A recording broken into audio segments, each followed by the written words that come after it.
already ready.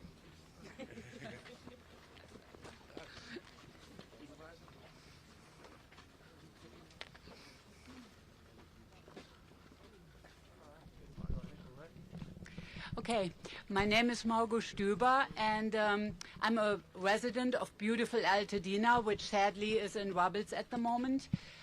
This is my first happy day since 30-something days, because every day I cried for the loss of my beautiful Jane's cottage, which you see to the right over there. It's burned to the ground in that night. And today is a wonderful day. For the first time, I didn't sleep because I was in fact excited, because the Army Corps today starts with my property to take the debris away. So I'm so happy. So now, instead of just looking to the past, I'm starting to look towards the future. And this is not just a day for me. This is a day for our beautiful Altadena community. We all need to look to the future and have hope and strength to rebuild. I'm very thankful to the governor and to the Army Corps for putting in all this political pressure, all the work, all the diligence. And I have actually received so much kindness and love during this time, since I am in such a vulnerable position. I'm really thankful for that. So that's what I have to say. And I want to introduce Nancy Ward, who will speak to you next. Thank you very much.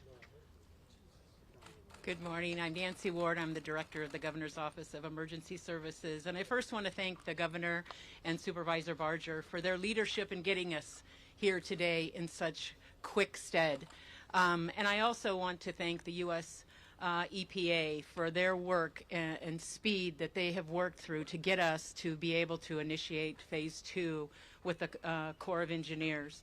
And then just all of the partners that got us here, FEMA, our Office of Emergency Services, EPA, the county, the cities, and the Corps of Engineers. We could not have done this without everybody's efforts and rowing in the same direction and working through some of the challenges that we all had.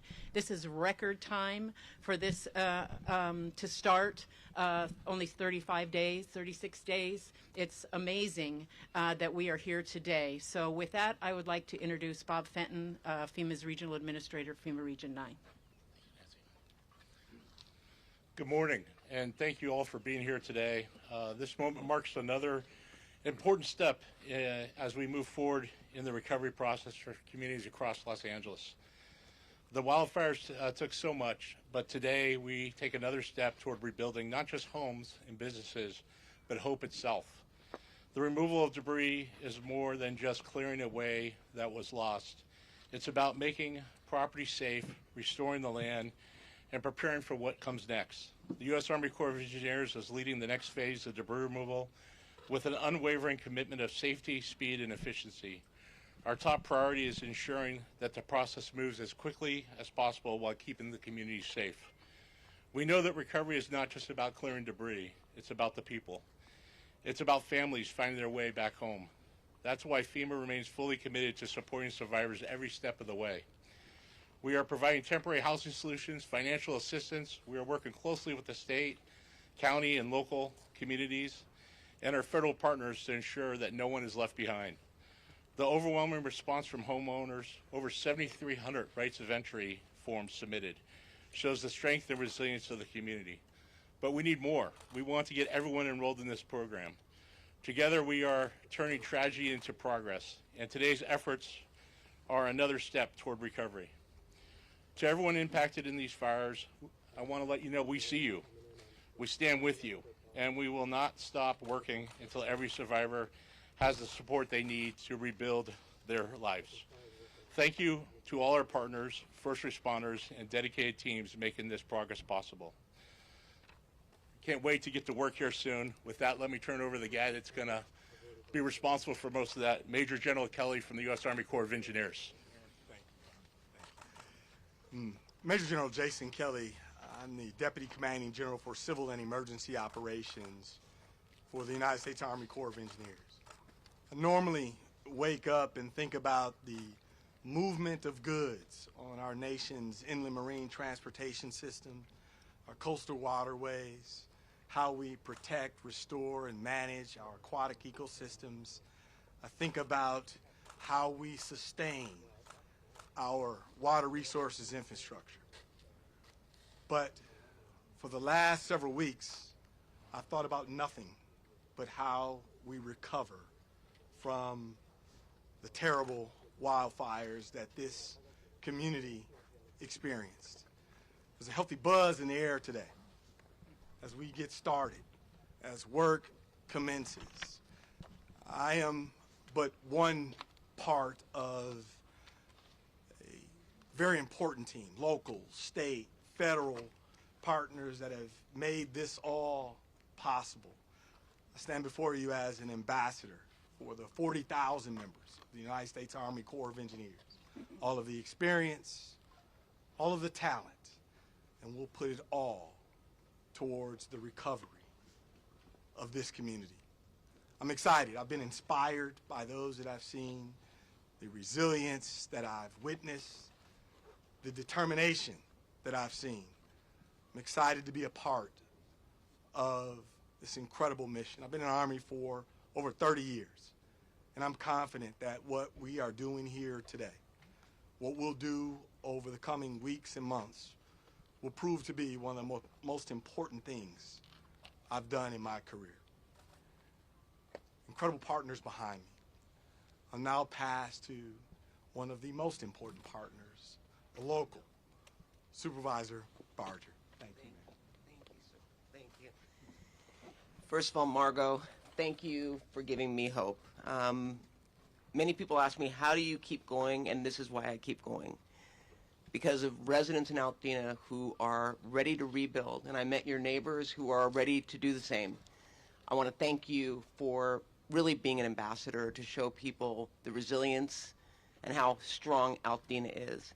I also want to thank the president because I know that when he heard 18 months, he put a lot of pressure on the EPA and on the Army Corps. But you all stepped up and made it happen. And I think it's remarkable. Many people said it couldn't be done. I knew it could if we all lean in hard. And last but not least, I want to thank our governor, who has been here from day one. I've seen you more in the last month than I think, well, I won't even go there. But you truly have been a partner and a champion working with the president, recognizing that this is not about politics. This is about really a communities that are devastated. And I remain committed to seeing this through to the end. Make no mistake, this is the first of what are going to be many. But to our Major General, thank you for your dedication and your team. I went out there and said I wanted to hug each and every one of them to personally thank them for recognizing that this is a priority and treating it as though it was their own. So with that, it is my honor to introduce Governor Newsom.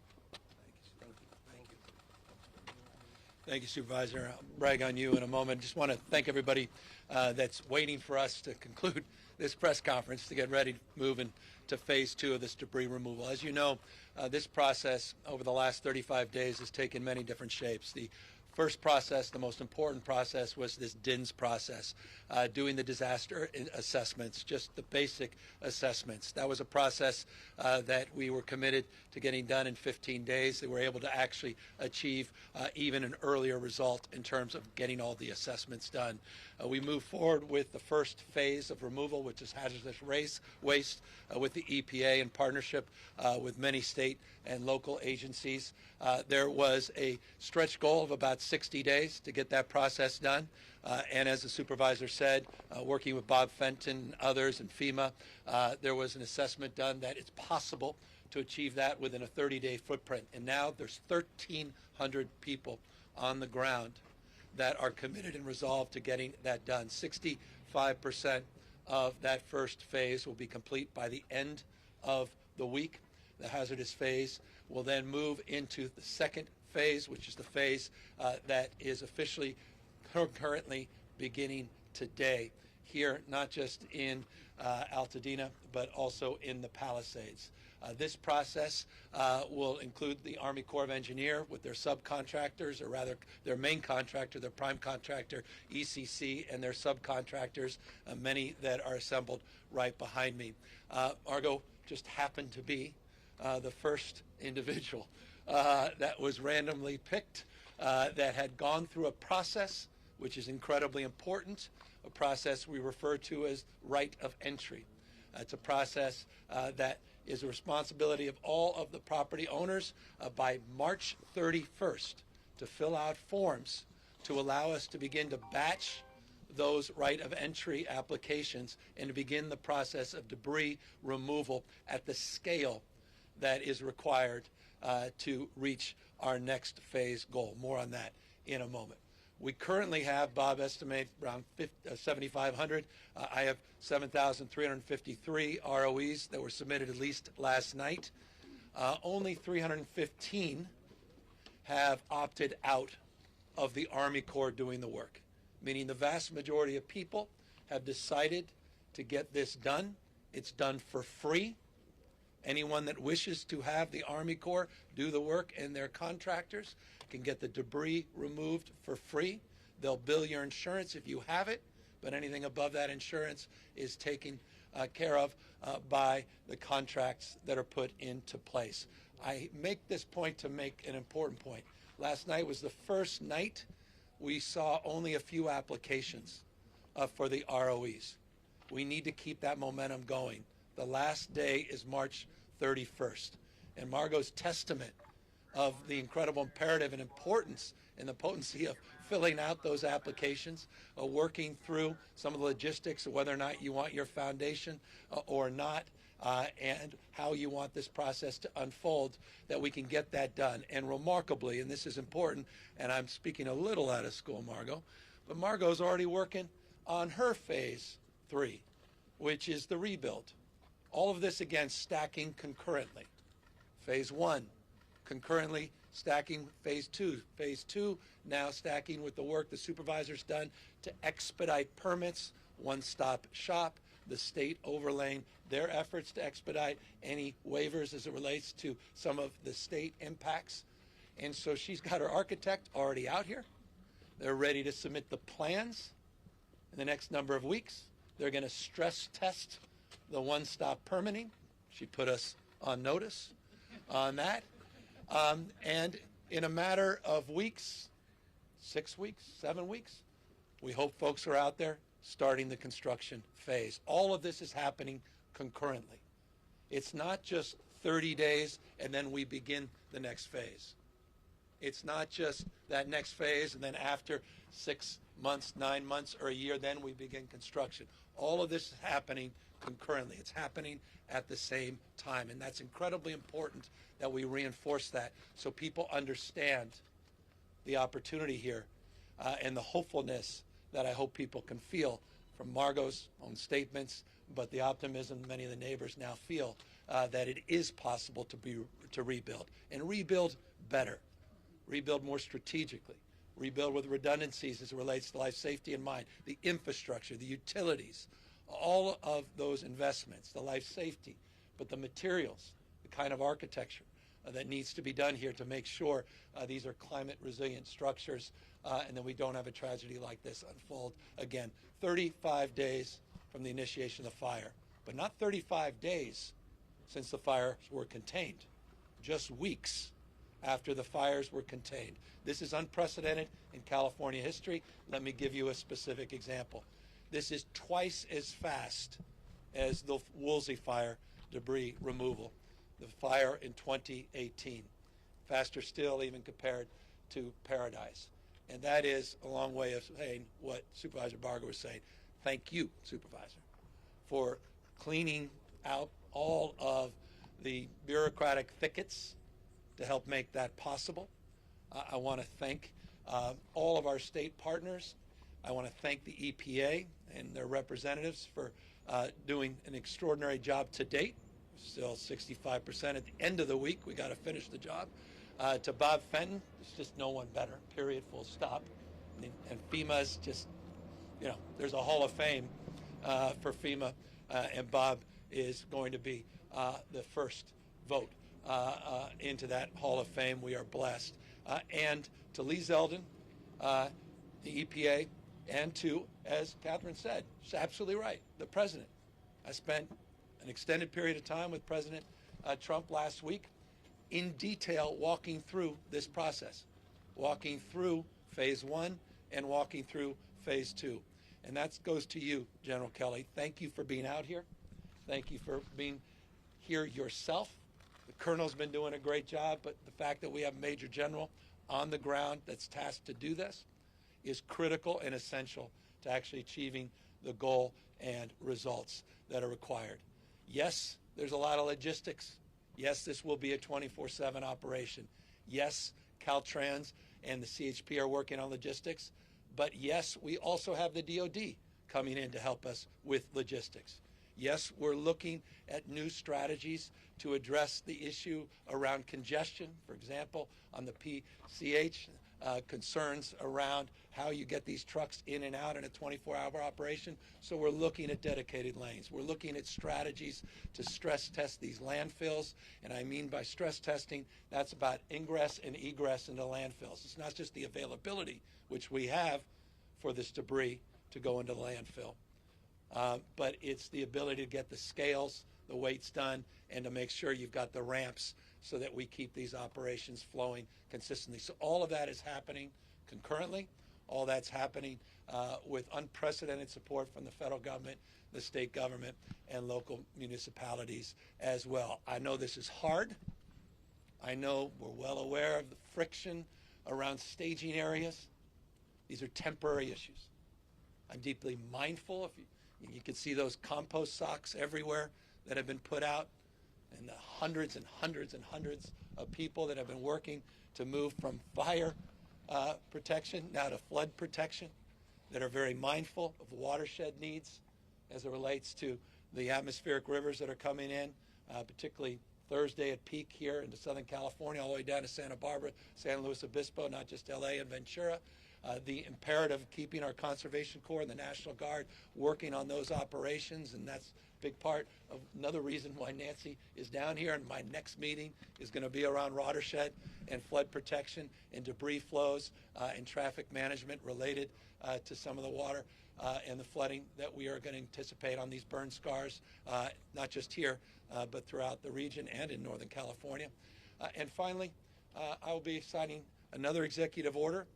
This one I committed 30 days ago, asked and tasked everyone in state government, tell me what we're missing as it relates to Coastal Act, what we're missing as it relates to CEQA, what we're missing as it relates to any thicket that we can clear in the spirit of the supervisor to match their imperative on one-stop shopping and one-stop permitting. And so we will have 8 or 9 critical provisions that back right into the work not only the county's doing, but specifically the work that Mayor Bass announced as it relates to her expectations from the state as it relates to what the city's doing.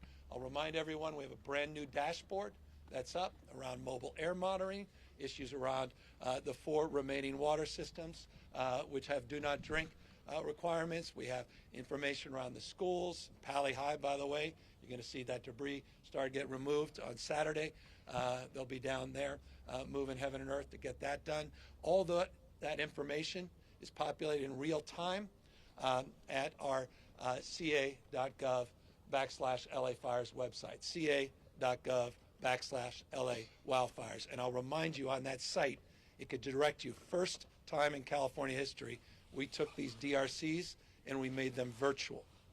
So you don't have to physically go in to a disaster recovery center. This just went live a few days ago.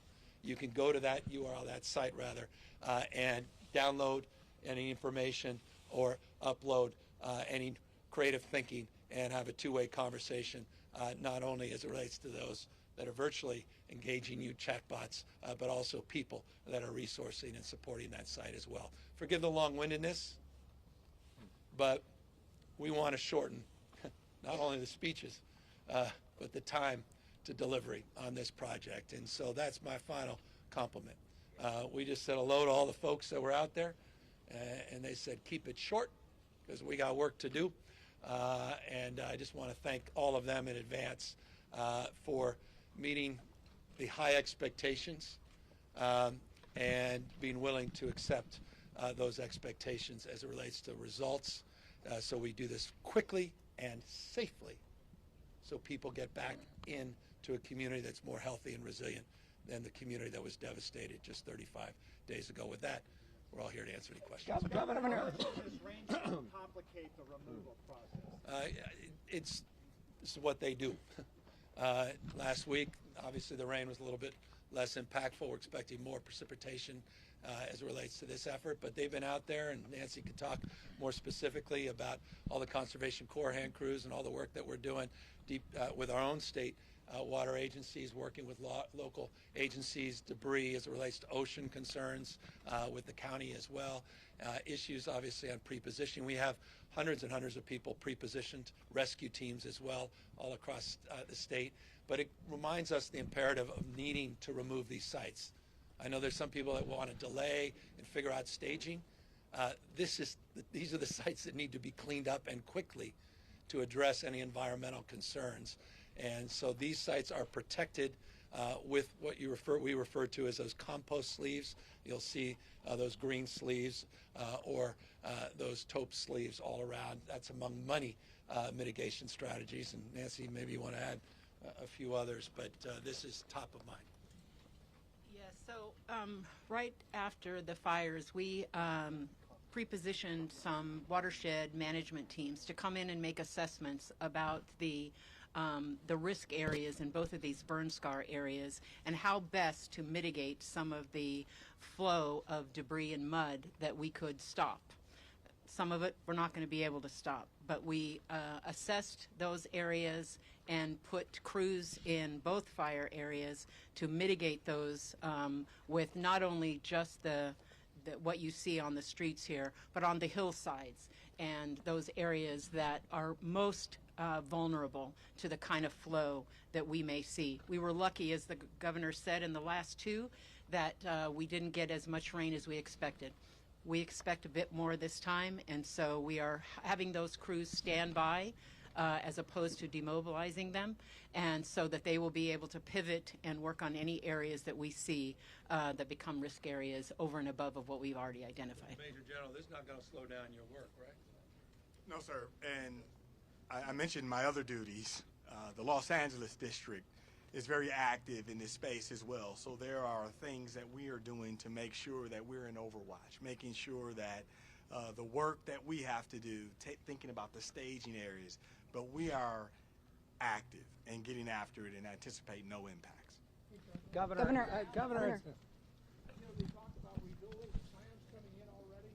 I had a wildfire expert say it doesn't cost any more to build your home fire resistant than it does to build it the old-fashioned way. Are there requirements that they do that? Well, there's new building codes. You got a lot of homes here built in the 30s, 40s, and 50s that weren't subject to a lot of those new building codes. So by definition, they're going to be dramatically more resilient. The question is, where do we cut that off? And we've been talking to, for example, Mayor Bass's office. She talked about those 2017 codes versus the 2019 codes, and those are part of the discussions, part of the executive order that I was alluding to and previewing just a moment ago. But look, we're hearing from the exact expert you heard and other experts that for new construction, it's not significantly, and arguably not even marginally more expensive to take these to a whole nother level in terms of creating fire-resistant homes. When you're doing a remodel, there are, I think you have to level set some perhaps additional burdens and challenges, by definition then extended and additional costs. But for new construction, that's important. Here's what I'm most worried about for new construction. It's what everyone's worried about. Just supply-demand, issues of constraints, issues around everybody accessing materials and supplies at the exact same time, not just those physical supplies, but human capital that's required as well. And so we've been stress testing every conceivable. I've previewed this 3 or 4 times with all of you as it relates to some of our apprenticeship programs, looking in-state, out-of-state, looking, when I say in-state, other parts, regions within the state of California to access the workforce. The supply chain concerns are one of the reasons LA Rises was conceived. It's one of the reasons some of these other organizations are conceived, looking at pooling leveraged purchases, looking at scaling some of the rebuild. And so there's a lot of work that's being done behind the scenes, including with architects, some of the best and the brightest from around the globe. We were just with a world's leading architect in Japan that is also advising on some of this. And so part of what we previewed at LA Rises was it was an extended period of engagement so that we can make available these resources to the community. Again, we're not dictating the design, we're not dictating the rebuild, but we want to make it easier, informed by the Tubbs fire and their experience of getting substantially 80% or so of that community rebuilt, 5,600 structures, remind you, in the Tubbs fire, 80% of that rebuilt within about 3 years. They're helping inform some of this process. We just had Hawaii was out here. They're nonprofits, not just some of their key experts. We're getting the benefit of some of the best and brightest minds from across the country and around the globe. Governor, this is such an important federal-state partnership. Can you give us some insight in what you said to President Trump and what he said to you? Well, we had an extended conversation about the recovery, and he I couldn't impress upon him more how grateful we were for the work the EPA was doing, and how that work was accelerated, and how that work was coming together. And we had an opportunity to talk to the EPA director together to stress test some of that, who was on his way, quite literally. I was at the airport. You saw him just a few days ago out here, and talked in more nuance and detail. So, as you know with me and the president, I call balls and strikes. We had detailed conversations, rare if ever you'll have with the President of the United States. Perhaps that's the developer in him. Talking about phase 2, talking about who pays for it in this context, how much is billed from insurance, what does a typical line item in insurance provide in terms of costs for debris removal, how many days does it take, 2-ish, to remove the debris, what about complex cases, and level setting on that. When we talk about getting substantially complete, there's always those complex cases. When we talk about phase 1 and phase 2, we talked to the president that some of that work will actually be done by the Army Corps, phase 1 and phase 2, not separately from the EPA. How schools are done differently, how the billing cycles as it relates to reimbursements are done a little differently. We talked about the assessments of total cost, total tonnage, 4-ish million tons, I think, is what we're estimating coming off this debris site. So it was along those lines. Why it was an extended conversation. Governor, SoCal Edison.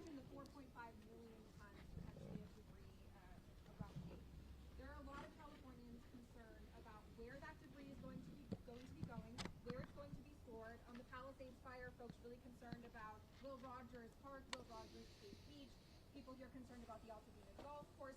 I know we have the EPA here, but I'd love to hear from you about what your commitment is to Californians about protecting the environment and where this debris is going to be going. It's half of this state's potential debris for the year. So I appreciate the question. I appreciate the sentiment behind the question as well in terms of related concern, and we're addressing that. I know local representatives more so, in particular, community meetings and the like. So you're talking about two different things.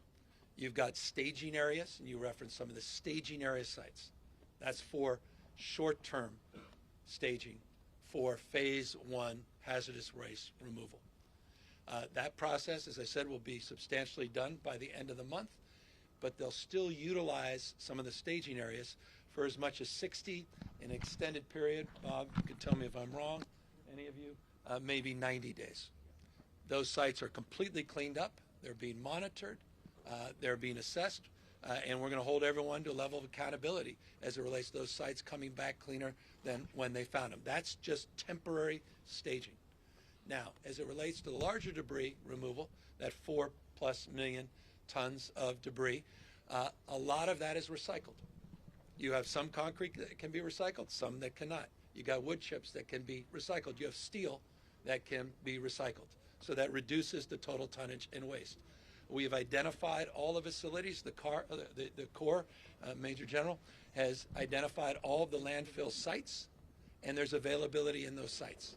The challenge now is just logistics as it relates to ingress and egress and scales, and that's why the DOD is coming in, and that's why Caltrans and CHP are part of this, because again, this is a 24-hour operation. If we're going to get this done and we're going to do justice to the commitments that the President's making, the state and local government want to meet.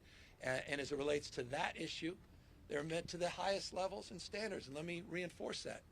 There are a few states, it's one of the reasons you love California, some people are frustrated with California, is we tend to do more than most other states as it relates to issues like protecting public health and related issues associated with soil sampling, as it relates to issues of air monitoring. We have our own California EPA that is supplementing a lot of that work, including the mobile air monitoring that we're doing as it relates to benzene and arsenic and lead, that we're also populating on that website and making transparent, that are supplementing the work the U.S. EPA is doing in some of the local air quality districts. So it's supplementing all of the regional, local, regional, state work and federal work, and making sure we're transparent and accountable along the lines of your concerns and questions. Governor, SoCal Edison is now probing whether its electrical equipment sparked the Eaton fire.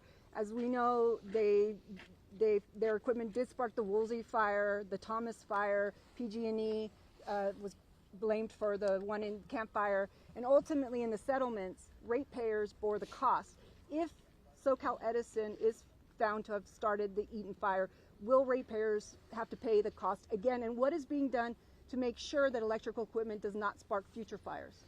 So we've got to unpack a lot of this. There's no soundbite here, so you may want to keep the camera rolling. I was deeply involved as it relates to the Camp Fire, and the reason I start there, that led to the bankruptcy of the largest IOU, investor-owned utility in the United States of America, Pacific Gas and Electric. The process to get them out of bankruptcy led to the creation of a wildfire fund. That fund was set up with 3 IOUs that participated, including Edison, that have been paying into the wildfires fund to create a contingency that would allow them to access the resources and the dollars in that fund for precisely the concerns that have been raised as it relates to the possible and potential culpability, of which no one has assessed that. No one. Anyone who asserts that is asserting things without evidence. I don't think that. I know that on the basis of a deeply independent investigation that has profound economic consequences and a lot of litigants attached to it in terms of its ultimate determination. So I'm not predetermining anything. But in the expectation of another major wildfire occurring, SB 1054 was created, this wildfire fund, that has up to $21 billion of claims paying resources. Last I checked, and forgive me, no notes, and you caught me not off guard, but not necessarily up to speed on the exact numeric, but roughly $12 billion of cash was in that, but the ability to then even finance beyond that up to $21 billion exists. I have independent experts that helped us create that fund in partnership with the legislature that are also looking and stress testing at its capacity to weather a worst-case scenario along the lines that you suggested, without impacting ratepayers to the extent possible. Again, stress testing the system, or at least the design of the wildfire fund that was created. Now, you have the FAIR Plan, which is not a state-owned plan. I impress upon all of you, it was conceived in 1968. It's not a taxpayer-funded plan, the FAIR Plan. It is a syndicate pool made up of the admitted market, meaning your insurers, and they have reinsurance. They're in the process, and I believe in a few hours, the insurance commissioner, I'll let the insurance commissioner talk about the status of the FAIR Plan in relationship to, I know it's separate and above, but it's important, and derivative part about their claims capacity as it relates to their current assessment of the damage and the impact to their policyholders. So again, too early to make that determination as it relates to Edison. If there's a determination of responsibility, culpability, their relationship to that fund exists. That is not the case in LA with their utility. They were not part of that fund. And so that's a separate question as well, which we're also gaming out and stress testing. What about the second part of my question about the...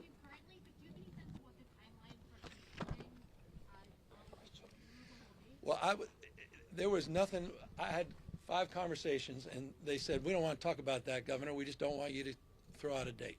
They said, whatever you do, don't put out a date, because I want to be cautious here. I'm desperate to tell you, on this date, we're going to get all this done. And it's just not fair to them at this point. But I am resolved, as the President of the United States, to do this in unprecedented, record-breaking speed.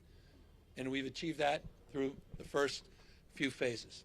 And I'm confident that can be done if we all row in the same direction and we work across our differences in the spirit that's required at this moment. I'm not going to say that's easy. This is a massive effort. And you've seen, again, remember, the last parcel, when we talk about something being completed in 9 months, that's the last parcel, right? So meanwhile, there's all kinds of work being done for months and months and months on all the other parcels, which is the important part, as you suggest in the frame of your question, which I appreciate, the notion of concurrent, this idea that you'll start to see rebuilding happening in the next few months here and in Palisades. But they have estimates in that 9 to 12 month range. And Bob is going to see this one.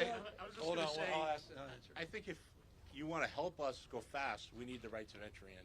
The quicker we can get those in and cluster them together, the faster we'll go. So it's really a community effort. This is federal, state, local government, and the community working together. The quicker we get those, the more efficient, and the quicker the Corps can go and move in the debris. Let me just reinforce that.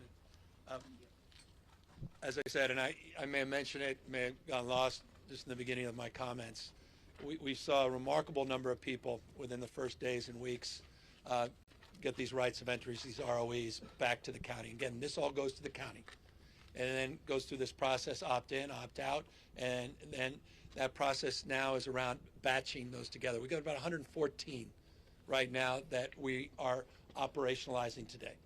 79 here in Palisades, or excuse me, in Altadena, the rest in the Palisades.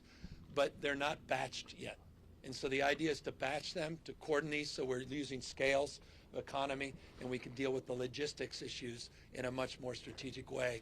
And so getting these, I mean, we're 65-ish% is not where we need to be on those ROEs. It's so important to get people to know March 31st is that deadline, and we can't impress upon people more the importance of that. And then there's issues. There's always going to be outliers. There's deed issues that are challenging. There's these deeply complex cases, which we always have to be mindful of. You've got the commercial side of this. It's slightly different operationally than the residential side. And then the very thoughtful question, and forgive me, on utilities and undergrounding, all of that, I assure you, is deeply in our mindset. And we want to make sure when we're doing one trench, we're doing it for as many municipal and private purposes at the same time, which is easier to say than do at scale, but we have teams operationally focused on that, and I can assure you that it is our absolute imperative, not just intention, to make sure undergrounding is a big part of that. Some cases that may not happen immediately, as was the case in Camp. They do temporary polling before they do the ultimate undergrounding, so there's some staging there just in terms of just level setting. But that absolutely is a big part of the overall life safety effort. Insurance Commissioner of California, Ricardo Lara, has talked to insurance companies and is asking them to pay the full coverage to the clients affected without an itemized inventory. I think because most of it are burned.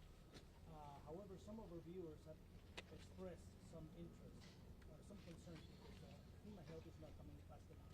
They say they're facing a lot of questions, a lot of requirements. What would be your answer to all this? Well, Bob, you want to take the FEMA side? Take advantage of Bob being here. So FEMA can provide homeowners with a grant up to $43,000, a direct grant to them for home losses or impact. It's obviously not going to make you whole. So insurance is very important. We could also provide $43,000 for property losses. On top of that, you can get loans from SBA and other things to help with that. One of the things we can't do is duplicate other funding that may be available through insurance. We recognize that there's a lot of insurance here. We do also recognize a lot of people will be underinsured from here.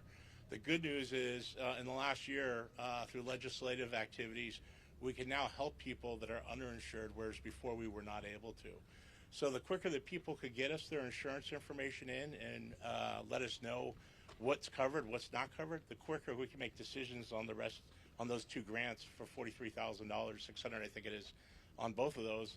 And then at the same time you can use SBA, and it's a $500,000 2.56% loan to help with some of those gaps. But we do anticipate the gaps. The good news is we can help now. We do need that information from the homeowner as far as what they're underinsured by.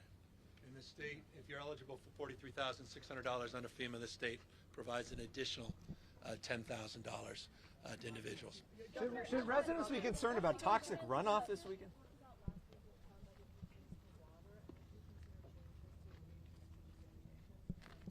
Yeah, well, that's a separate topic, but maybe not. It's maybe related for different reasons. We had extended conversations around water policy.